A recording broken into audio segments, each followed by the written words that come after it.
Sometimes you have to plant the seed or set up that book that sits there for a little while, and then you know that it's there. And then when that time comes right, you can be like, okay, here's something that will help you move this initiative forward. So sometimes. Welcome to Talk Tuesday, a webinar series where we explore what it takes to kickstart new projects, launch new products, and create the right conditions for team success.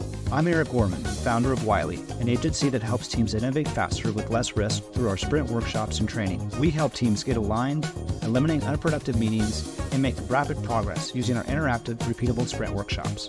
Skill up with our training at wearewiley.com. And now to our guest. All right, I'm really excited to introduce our special guest, Rachel Starr, Smart Cities Program Manager at the City of Charlotte. And we've been friends for quite a while now and working together. We'll touch more on that, but it's a real pleasure to have you, Rachel. Welcome. Thanks for inviting me. It's great to be able to participate back with Wiley's activities. Awesome. Well, we're going to have some fun. We're going to talk about some cool, interesting things. But I would love to start the conversation with maybe just sharing a little bit of personal information about yourself. So I'm a landscape architect and urban designer by profession. And my undergrad before that was actually environmental science. So I love my data. And the nice thing about being a landscape architect is that it starts to marry a little bit of the engineering and math and science with also art and design. And I also have been in Charlotte for about 8 years. I grew up moving a lot, like 24 times by the time I was 18. Wow. So been around the world, and I feel like it's just I got nomadic blood where I just feel this urge to travel around the world. But I've been in Charlotte for 8 years, which is the longest I've been anywhere. And I think it's because there's just so much activity and so many different things to do. And I still have the opportunity to go travel for vacation. That's a good way to get that out of your system. I've got the travel bug. You spent some time in South Africa, like in your career early on. Talk to us a little bit about what that was. So I was in South Africa right before I moved to Charlotte, and I was there for nearly 3 years. I went there, again, nomadic blood. Feel like I needed to see as much of the world as possible. And from the time of graduating grad school, I really wanted to go work abroad. But the challenge that I ran into is I graduated in the midst of the recession. So my hands were a little bit tied on what I could do for the first couple of years. But after, I want to say 4 years or so, I was able, we were finally able to move and take that leap of faith to see if we could get a job, and was able to get a job in South Africa. And we chose South Africa for a couple of reasons. My husband had been there before as an intern, and then also because it was an opportunity to really see how to do more with fewer resources, which is something that, having been in Japan and the US, we have really strong economies. If you don't get the money through your normal budget, you can apply for a grant. And so it was one of those things. I really wanted to learn about that, but then along the way, just completely fell in love with the country. Great wine there, great nature, great hikes, obviously amazing animals if you go out to the reserves. And I learned also even more about our own country culture and the impact of our policies. When I moved there, it was the 20th year anniversary of the end of apartheid. Wow. And along the way, there was an article, I think written by The Guardian at the time, that said that apartheid ended 20 years ago. Why isn't South Africa further along? And I just had a moment of wait, what is, the U.S., we ended our anti-segregation laws only 30 years before that or so. And we're still not we're still not completely fixed like they were saying South Africa should be at that point. Yeah, that's interesting to hear that perspective. We, in some of our international trainings we've done, we get that insight into that similar perspectives of how we're viewed. Also, you mentioned that doing more with less. I think we take so much for granted, and like I said, resources. Even I heard lots of people in the startup world are there's not enough startup money. Well, there's abundance of resources compared to other countries. There's a lot of nothing and very little institutions or programs to turn to. Mm-hmm. So I appreciate that perspective.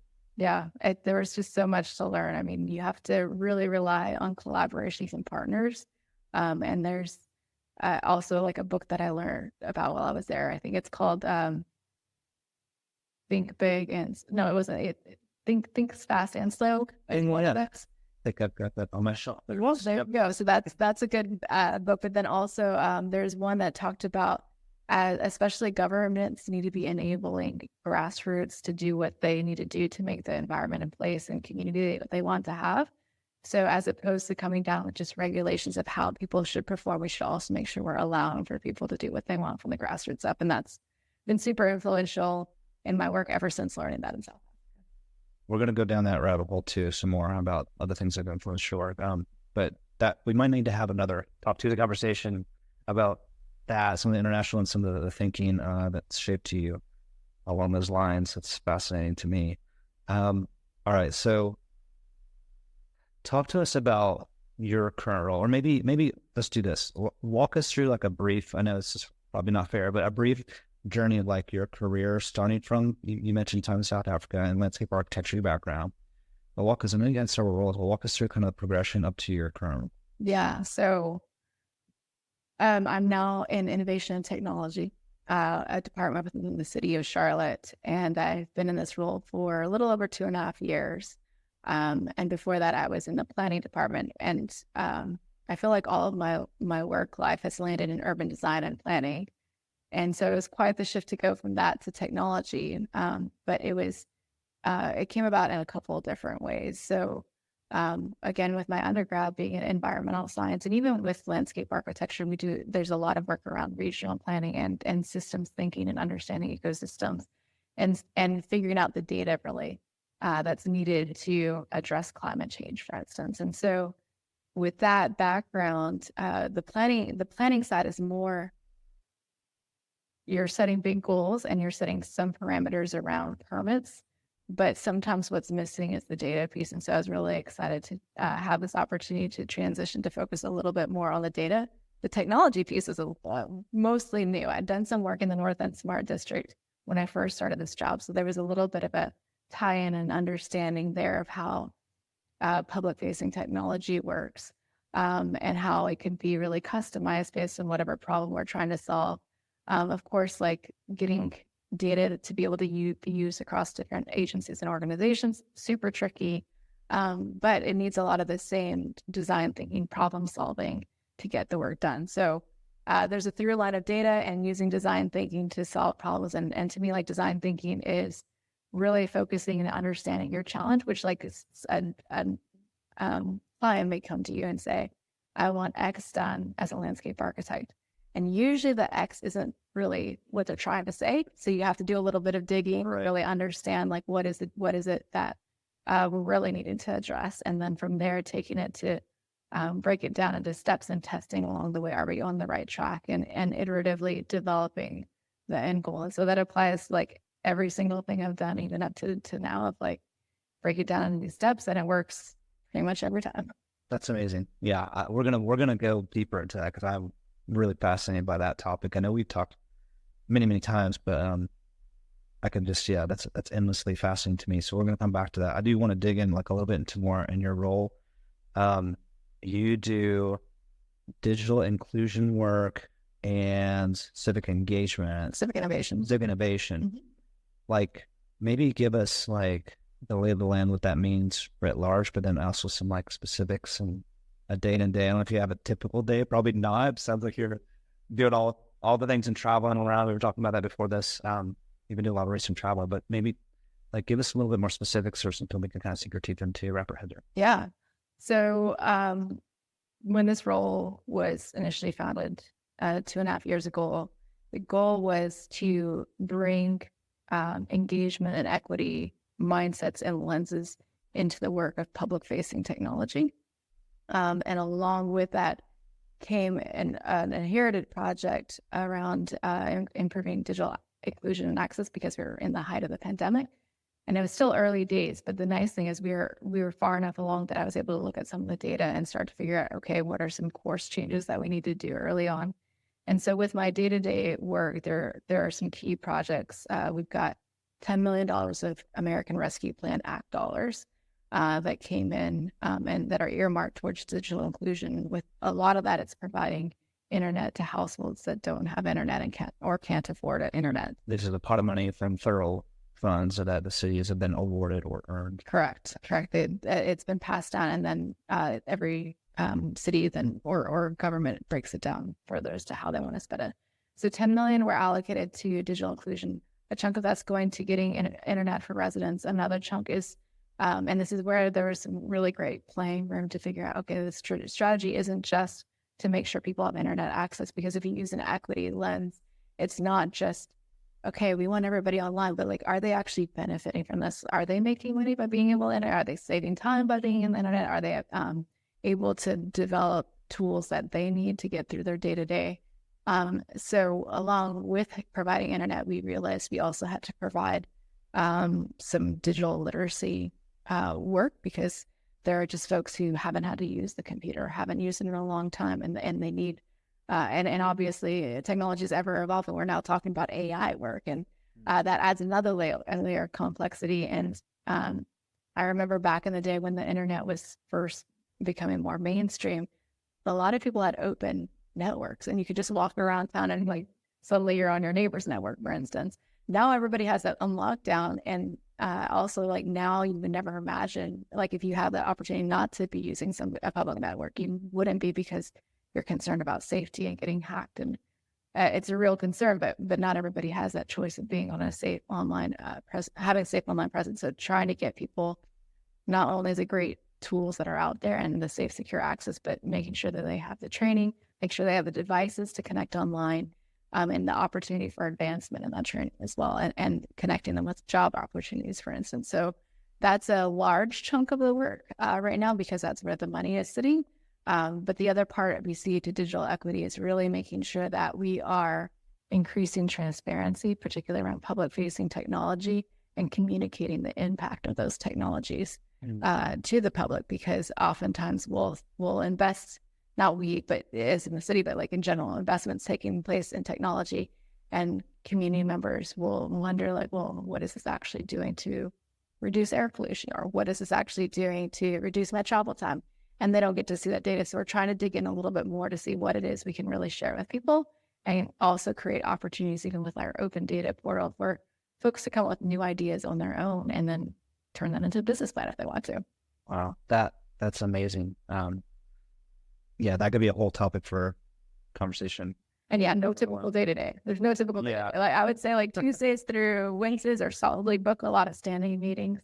But I fill in every spare moment on just producing stuff, especially when you're managing a budget, you're managing a team, you're managing developing strategies, or course correcting, or looking at the data, or fixing the data, or reporting the data. Yeah, there's a lot. There's maybe a typical month by month. Got you. Definitely not a typical day. Okay, so we've kind of flirted in this arena, but like, let's go there. Let's talk about like these big, gnarly, difficult things that you're doing, whether month to month, or even like thinking back on your career. And I mean, you helped spearhead like some pretty incredible initiatives. I mean, I think back to like, keep me honest, it's like the Yes We Can type of stuff that was spearheaded. So you were involved with that, yes? Or am I? The Can Do signs? The Can Do, yeah. No, actually that was predates. Predates. Okay. Well, I switched, but the things spiritual sprint. But like some of those big initiatives, like how in the world do you go about creating momentum, getting buy-in? And I mean, you're working with the behemoth that is the city of Charlotte, right? That's the 15th largest city in the country. You got to work with the county too, which is its own separate government entity, and in Charlotte, they work hand in hand and have some overlapping responsibilities and roles. You're also working with corporate stakeholders, or with community stakeholders, nonprofit sector. Like, how in the world do you actually go about getting alignment and momentum to make some of these big initiatives happen? Mm-hmm. So I think the first thing I usually start off with is like very quick look at some of the data to get an understanding, like what has been said today and what are the gaps that still remain that need to be addressed. Where are the opportunities for improvement? And usually that helps, because then I can take that information and go to various leaderships in the various organizations to say, hey, I heard this is a problem for you. Kind of making a business case, building a business case. Yeah. For those in the private sector, but building a case. Yeah, building the case that there's this need and there's this potential solution around it. And sometimes if it's something that I'm really passionate about and really want to see happen, sometimes you have to play a little bit of a longer wait game. But if you build the right relationships, you can usually get something turned around. If you have just like honest conversation saying, hey, this is a goal that we set forth. Did you know that we're not quite there yet? And here are some of the barriers that I'm seeing in the way. I would love to help solve this. And so it's the relationships, it's understanding the data, and then from the very beginning, involving people who can sometimes be more difficult in the process, who like maybe they're trying to keep the lights turned on, honestly, and which is a very important role, and we have to have that. But having a conversation about like efficiencies, effectiveness, the barriers that are actually impacting them in their work, and then from there breaking it into, well, what if we test out some of these things, whether it's like going and interviewing their staff a little bit more or interviewing their partners a little bit more.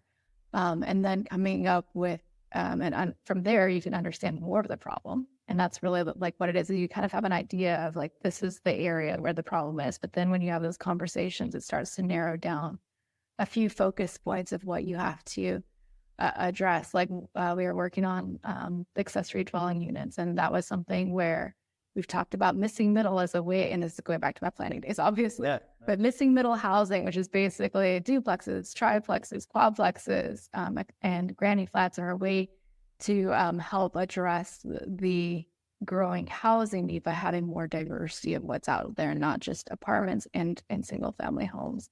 And they said that's a way we can get to affordable housing, because then we're creating more stock. But there's more to affordable housing than just that. And so what we were digging into is how many units have actually been built since we changed our policies, understanding from both the folks trying to build granny flats and the folks who are permitting granny flats to understand, okay, what are some of the barriers to actually being built properly and permitted properly? And then proposing, okay, with this new UDO that we're developing, Unified Development Ordinance, that sets the guidance for how things can get built and permitted. What are those changes that we might need to create so that we can potentially build more? And then the other part of it is, okay, on the side of affordable housing, are there any pockets of money that we could use for even grants for somebody to be able to build projects like this? So, and then on one of the things that we found out along the way, for instance, is a lot of people are hesitant to build it because it costs so much to hire an architect just to find out you can't go build it because of the walls. And so working again with the data, because I do obviously love the data, we found out, okay, well, there's some things that we could do using our Esri tools, our GIS tools, to start to identify ways somebody could tell if they could potentially build on an area, so that they don't, there's some low-hanging fruit where they don't have to spend as much money, just to see if it might be possible before they go too far down the process. And it also helps architects and engineers too, to be able to use that same kind of tool. And so we're in the process of revamping that project that we started summer of 2019. It's been a while. But it's that's the other thing too, to get things happening, is sometimes you have to plant the seed or set up that book that sits there for a little while, and then you know that it's there. And then when that time comes right, you can be like, okay, here's something that will help you move this initiative forward. So sometimes it's when things are slow, you prep for the opportunity to actually bring it into fruition. I mean, that's incredible. You're saying things that, like, I'm just going to like record that, especially that running clip. I'm going to record the whole part and like play that back for clients, because I mean, you said it so simply and elegantly, like just how you're building the case, or you're going to the data, you're using empathy to have conversations with those that might be naysayers, or really understanding the pain from their perspective, then getting creative about how really drilling down with their team, really truly understanding the nature of the problem, framing it as a test and learn. Like, you're doing all the things. It's really incredible. Like, take note. If you're listening, take note, please, of that approach, because if it's working in the behemoth of government sector, which we all know is not the poster child for innovation, right? The fact that you're doing it, I mean, it's just really, really impressive. And it feels like it's like second nature. Like, it's just, you have this systems thinking, but also data and human mindset that are just like bringing all the key bits together. It's for one person to do. That's pretty incredible, I think. I blame it on the fact that I'm a nomad and had to live in a lot of different places. I had to learn to connect with people. You realize how interconnected all of our rules and policies are across across countries. And so I feel like that just set the groundwork for me to be in. I feel like the key thing is like being curious. Mhm. And then when you see a problem, try to figure out how to solve it with people, because you can't do it all. So many gems. I'm like, so many, so short of time. Okay, what else? Let's see. I've got some other questions here, but I kind of want to dig into some of maybe like lessons of like it sounds like, and I would suspect, right? Like this is you looking back, like you probably didn't know all that stuff when you started it out, but also you could probably draw a straight line from like all your experiences working complex challenges, social challenges, working abroad, and how that kind of like leads to now. But I'm thinking like, or I'm wondering, as you look back, like what are some of the key like lessons learned? I mean, are there additional things that you would want to share to folks who are maybe, whether private sector, government, or elsewhere, are like really grappling with difficult challenges? And in my humble opinion, like all big problems are human problems. When you talk about it, like We made the rules, we could change them. exactly. So like whether it's a customer, a stakeholder, anybody, internal, external, you're probably trying to get someone to stop doing one thing and start doing another, or both, right? Or stakeholders. So like talk to us maybe some other gems, some other things to consider, or maybe just some things that you found to like be really effective as you're managing, leading these big initiatives. I think, to me, it boils down to creating community is one key piece. And so I think about even with my own team, there's 4 other staff, and we have once a week meetings where we start off just like highlights very quickly. Here's the key things that happened in the past week and key things that's coming up in the next week. So we spend the first portion of that meeting just like listening to each other and doing a little bit of identification of like some of the connections between the work. Stand up. Yeah, but then that second half of the meeting, we actually, I've usually had one-on-ones with everybody, and we'll identify a sticky challenge that somebody is facing, or an opportunity to create it. And so then we sit and we work together, and it creates more of that community atmosphere. So that's like one small like nutshell of how things can happen. But there's so many things like actually working with you. One of the things that had never really crossed my mind per se, but makes so much sense once we did it. We were working on, it was the preparation for Charlotte Future 2040 and developing an equitable and engagement strategy. Mm-hmm. So it's 2018 or something like that. That's right. And along the way, we were having a series of conversations, preparing for this meeting, and then working with some of the individuals within the planning department. We were trying to come up with a list of who we should invite, and there were lots of goals. We wanted it to be inclusive. We wanted it to be diverse in terms of role, perspective, experiences, parts of the city.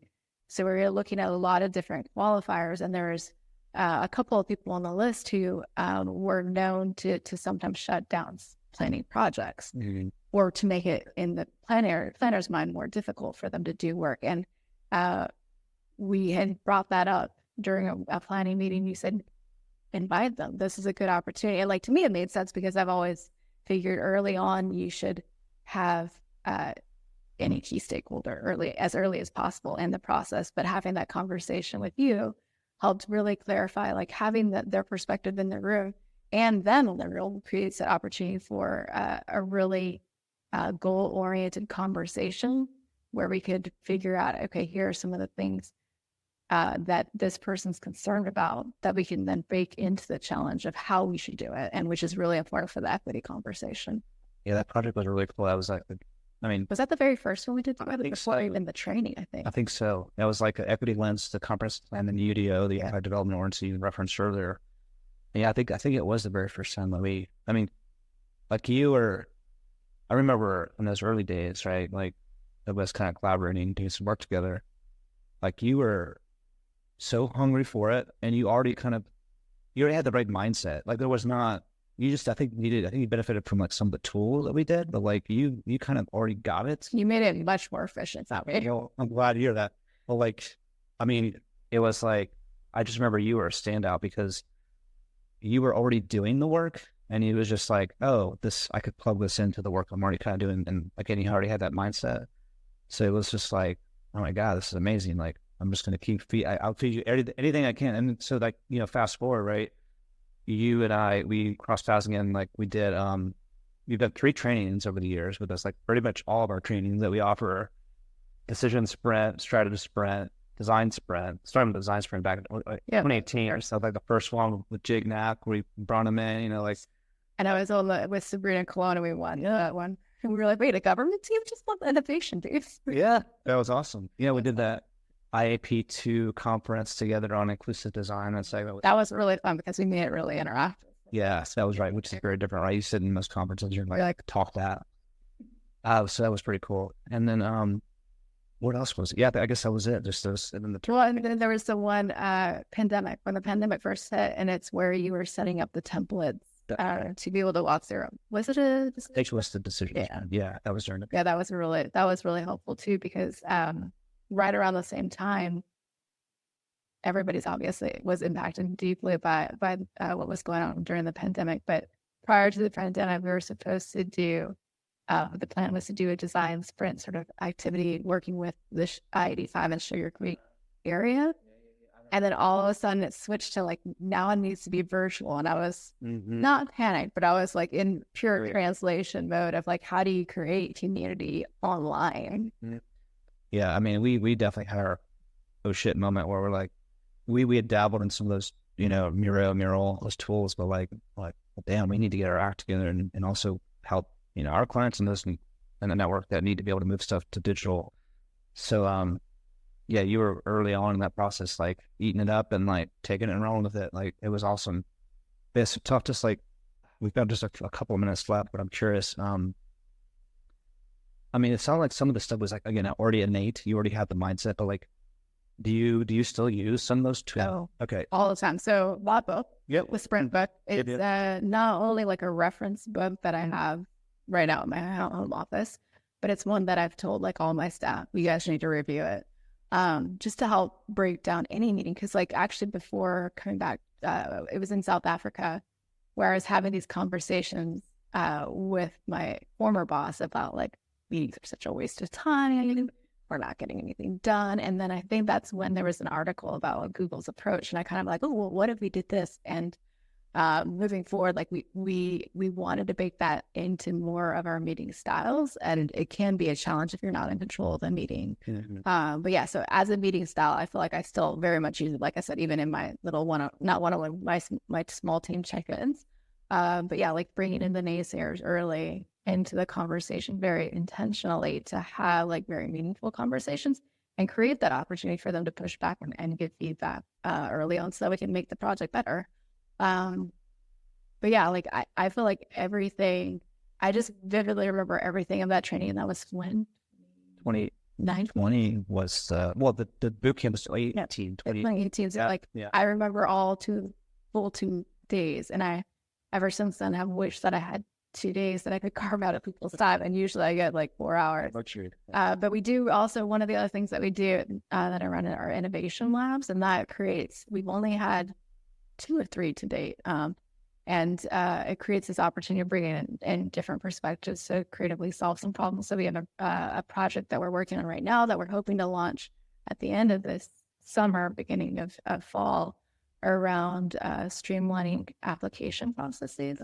And that's actually, so that's using some of the challenges of like data connections between different parts of an agency and how do you connect them? How do you ask questions in similar ways? So in theory, it sounds fine. Like, yeah, you asked a question once, surely you can like use that data again. But it's harder when you're thinking about it. Like you've got all these different funding sources with different requirements. How do you use the data again and again so that people don't have to answer similar questions for 4 different programs that they qualify for that they could get resources for? So I feel like everything is the answer to that question, but there are definitely useful tools that I pull out, whether it's, I think the user journey, honestly, is like one of my favorite parts of the whole process, because you're usually doing that in a collaborative environment to figure out from A, how do we get them from A to B? What are the the points where we can intervene and create change to get them to where we want them to go? So I think that's like, for me, the highlight of all of them that I'd love to spend time in. Never having enough time to do it, but Of course. But well, this conversation has been much too short. It's gone by very, very quickly. I am just really in awe of the work that you're able to do. I am, again, like the fact that I can claim to know you and have worked with you. That's just a privilege.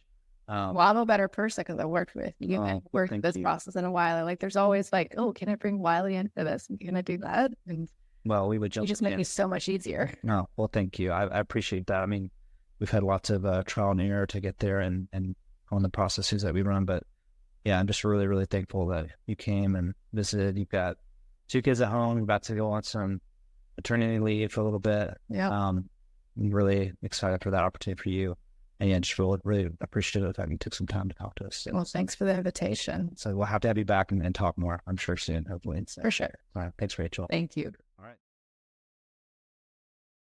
I'm Jake Knapp, and I'm the creator of the Design Sprint process. I'm the author of this book, Sprints, and I am here at the Wiley offices in Charlotte, North Carolina. This right here, if you were thinking about maybe doing a design sprint with Wiley, this is where you would be, at this table, probably, unless you do it at your office, which is totally an option, but right here in this space with a whiteboard, with a bunch of paper and pens. Basically, they're going to help you think through a big problem, get it started, and get a solution tested really rapidly. That's the whole idea with a design sprint.